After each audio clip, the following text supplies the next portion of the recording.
FCRI foreign contribution regulate act വിദേശ പണ സംഭാവന സഹായ നിയന്ത്രണ ബില്ല് 1976 കൊണ്ടുവന്നു. 2010 കർശനമായ നിയമങ്ങൾ വന്നു. പിന്നെ പലവട്ട നിയമങ്ങൾ വന്നു. ഇപ്പോൾ അത് കുറച്ചുകൂടി ഒരു അതോറിറ്റിയൊക്കെ രൂപീകരിച്ചുകൊണ്ടുള്ള ഒരു ബില്ല് പാർലമെൻറ്റിൽ ആഭ്യന്തര വകുപ്പ് സഹമന്ത്രി നിത്യാനന്ദ അവതരിപ്പിക്കുക ചെയ്തു. അതിനെ ബേസ് ചെയ്ത് അതിൻ്റെ ചുവട് പിടിച്ച് കേരളത്തിലെ ക്രിസ്തീയ സഭകൾ വലിയ ബഹളമുണ്ടാക്കി. കാരണം അവർ ബഹളമുണ്ടാക്കുന്നതിനകത്ത് കുറേ ജെനുവിനായ കാര്യങ്ങളുമുണ്ട്. അത് നമുക്ക് FCRIയുടെ വേറെ വീഡിയോ ചെയ്യുമ്പോൾ ചെയ്യാം. നമ്മൾ വേറെ വീഡിയോ ചെയ്തിട്ടുമുണ്ട്, പക്ഷെ കുറച്ചുകൂടി ഡീറ്റെയിൽ ആയിട്ട് നമ്മൾ FCRI വീഡിയോ ചെയ്യുന്നുണ്ട്. എന്നാൽ ഇപ്പം ഇത് ചെയ്യുന്നതിൻ്റെ കാര്യം RSSൻ്റെ മുഖപത്രമായിട്ടുള്ള കേസരി വാരിക ആഞ്ഞടിച്ചിരിക്കുകയാണ്. ആർക്കെതിരെ ആഞ്ഞടിച്ചു? ഈ ക്രിസ്തീയ സഭകൾക്കൂടെ. FCRI നിയമത്തിനെതിരെ ശക്തമാകുന്ന സഭകളിൽ സമയത്ത് ക്രൈസ്തവ സഭകളെ രൂക്ഷമായി വിമർശിച്ചുകൊണ്ടാണ് RSSൻ്റെ മുഖപത്രത്തിൽ ഇപ്രാവശ്യം ലേഖനം വന്നിരിക്കുന്നത്. ഒരുപക്ഷെ കേസരി പറയാം ഞങ്ങളുടേതല്ല, ലേഖകൻ്റെ അഭിപ്രായമാണെന്നൊക്കെ പറയാം. എന്തായാലും ശക്തമായ സഭകൾ വിരട്ടുന്നതാരെ എന്ന് ചോദിച്ചുകൊണ്ടുള്ള ഒരു ലേഖനമാണ് വന്നിരിക്കുന്നത്. ഇനിയിപ്പോൾ അതിനെ ബേസ് ചെയ്തിട്ടുള്ള അടുത്ത ലേഖനം മനോരമയിലും ദീപികയിലും പിന്നെ അവരുടെ ക്രൈസ്തവ സഭകളുടെ മാഗസിനുകളിലും വരാൻ സാധ്യതയുണ്ട്. ഇതിൻ്റെ എല്ലാ ഗുണം അടിക്കാൻ പോകുന്നത് കോൺഗ്രസും ആയിരിക്കും. കാര്യം കമ്മ്യൂണിസ്റ്റ് പാർട്ടിയുമായിട്ട് തെറ്റ് നിൽക്കുകയാണ്. BJP ആയിട്ടും തെറ്റുമ്പോൾ സ്വാഭാവികമായിട്ട് അതിൻ്റെ ഗുണം അടിക്കാൻ പോകുന്നത് കോൺഗ്രസിനാണ്. എല്ലാ കാലത്തും BJPക്കും സംഘപരിവാറിനെതിരെ യുദ്ധം പ്രഖ്യാപിക്കുകയും ഇല്ലാത്ത ആക്രമണങ്ങളുടെയും ചെയ്യാത്ത തെറ്റുകളുടെയും പേരിൽ സംഘത്തെയും സംഘപരിവാറിനെയും BJPയെയും കുരിശിൽ തറക്കുകയും ചെയ്തവരാണ് ഇപ്പോൾ രക്തസാക്ഷി പരിവേഷവുമായി നിയമ ഭേദഗതിക്കെതിരെ രംഗത്ത് വന്നിരിക്കുന്നതെന്ന് കേസരി മാഗസിനിൽ പറഞ്ഞു. എൻ്റെ അഭിപ്രായമല്ല, കേസരി മാഗസിനിൽ പറയുന്നു. BJP അധികാരത്തിലെത്തുമ്പോഴൊക്കെ സഭാ താല്പര്യത്തിനും ആവശ്യങ്ങൾക്ക് അംഗീകരിച്ചിട്ടാനും BJP നേതൃത്വത്തോട് പരസ്യമായി ഒട്ടുകയും രഹസ്യമായി കുത്തുകയും ചെയ്യുന്നു. അതായത് നേരിട്ട് രഹസ്യമായി വന്ന് കാര്യങ്ങൾ പരസ്യമായി വന്ന് നിൽക്കുന്നു എന്നൊക്കെ പറയുകയും രഹസ്യമായി കുത്തുകയും തിരിച്ചുമൊക്കെ ചെയ്യുന്ന നിലപാട് ക്രൈസ്തവ സഭകൾ അനുവർത്തിക്കുന്നുണ്ട് എന്ന കാര്യം കേസരി മാഗസിനിൽ പറയും. ഇതിനിപ്പോൾ കേസരി പറഞ്ഞതിൻ്റെ കഥ അടുത്ത് വരും. ക്രൈസ്തവ സഭകളും സംഘവും തമ്മിൽ ഏക പ്രശ്നം മതപരിവർത്തന ശ്രമങ്ങൾ സംബന്ധിച്ച് മാത്രമാണ്. ഇന്ന് കേരളത്തിൽ മാത്രമല്ല രാജ്യത്ത് ലോകത്തെമ്പാടും ക്രൈസ്തവ സഭകളുടെ മതപരിവർത്തന ശ്രമങ്ങൾ കാക്കം കൂട്ടുന്നതും അതിനെ നയിക്കുന്നതും കേരളത്തിൽ നിന്നുള്ള കന്യാസ്ത്രീകളും പുരോഹിതന്മാരുമാണ് എന്നുള്ളതാണ് മറ്റൊരു പ്രധാനപ്പെട്ട തർക്ക വിഷയം. ഏതാണ്ട് 12,000 പുരോഹിതരും 20,000-ലേറെ കന്യാസ്ത്രീകളും സുവിശേഷ പ്രവർത്തനം എന്ന പേരിൽ മതപരിവർത്തന ശ്രമം നടത്തുന്ന കാര്യം സത്യമാണ് എന്നാണ് കേസരിയിലെ ലേഖനത്തിൽ പറയുന്നത്. മദർ തെരേസ മുതൽ ദയാഭായി വരെ ഉള്ളവരുടെ സേവന പ്രവർത്തന ലക്ഷ്യം മതപരിവർത്തനമാണെന്ന കാര്യത്തിൽ ആർക്കും സംശയമില്ല.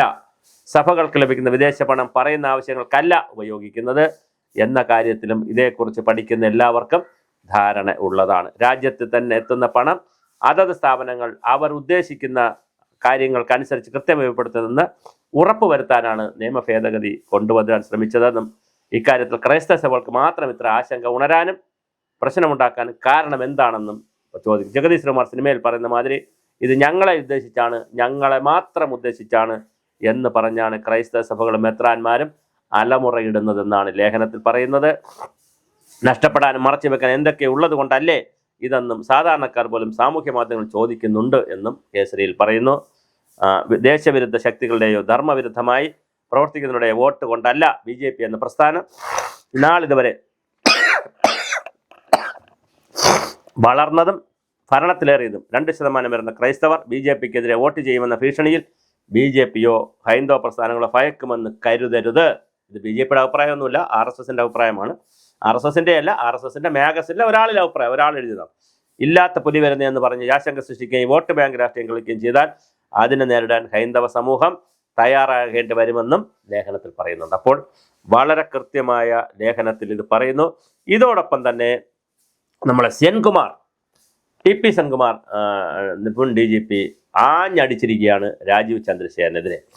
അതെന്ന് പറഞ്ഞാൽ ക്രിസ്തീയ മിഷണറിമാരെ പ്രീണിപ്പിക്കാൻ, പ്രത്യേകിച്ച് മതപരിവർത്തനം നടത്തിയ ക്രിസ്ത്യാനികൾ ഹിന്ദുവിൻ്റെ പേര് തന്നെ നാമധേയം തന്നെ ഉപയോഗിച്ച് റിസർവേഷൻ ഒക്കെ നേടുകയൊക്കെ ചെയ്തിട്ട് ഹിന്ദുവാണോ ക്രിസ്ത്യാനിയാണോ എന്നൊക്കെ തെറ്റിദ്ധരിപ്പിച്ച് ജീവിക്കുന്ന വലിയൊരു വിഭാഗം ക്രിസ്ത്യ വിഭാഗം ഉണ്ടെന്നും അവരെ ഒന്ന് സംരക്ഷിക്കേണ്ട ചുമതല BJP ഏറ്റെടുക്കരുതെന്നും അതുകൊണ്ട് തന്നെ BJPയെ കൃത്യമായൊരു ഹിന്ദുത്വ പാർട്ടിയായി നിലനിർത്തണമെന്നും രാജീവ് ചന്ദ്രശേഖർ പണി നോക്കണമെന്നും രാജീവ് ചന്ദ്രശേഖർ ഇതിലൊക്കെ എന്ത് കാര്യം നിങ്ങളെ അപ്പോയിന്റ് ചെയ്ത് ഇതിനല്ല എന്നൊക്കെയുള്ള നിലയിലുള്ള അതിരൂക്ഷമായ വിമർശനവുമായി സെൻകുമാർ രംഗത്ത് വന്നിട്ടുണ്ട്. അപ്പോൾ കേരളത്തിൽ വളരെ രസകരമാണ്. രണ്ട് മതങ്ങൾ തമ്മിൽ, ഹിന്ദു മതത്തിന്റെ ആളുകൾ തമ്മിൽ കേസരി മാരിക വഴിയും അതുപോലെ തന്നെ ക്രിസ്തീയ സഭകൾ FCRAയുടെ പേരിൽ സഭകളുടെ അടിസ്ഥാനത്തിലും വലിയ തർക്കത്തിലേക്ക് വരുമ്പോൾ രാജീവ് ചന്ദ്രശേഖരനെ പോലുള്ള ആളുകളാണ് ബുദ്ധിമുട്ടുന്നത്.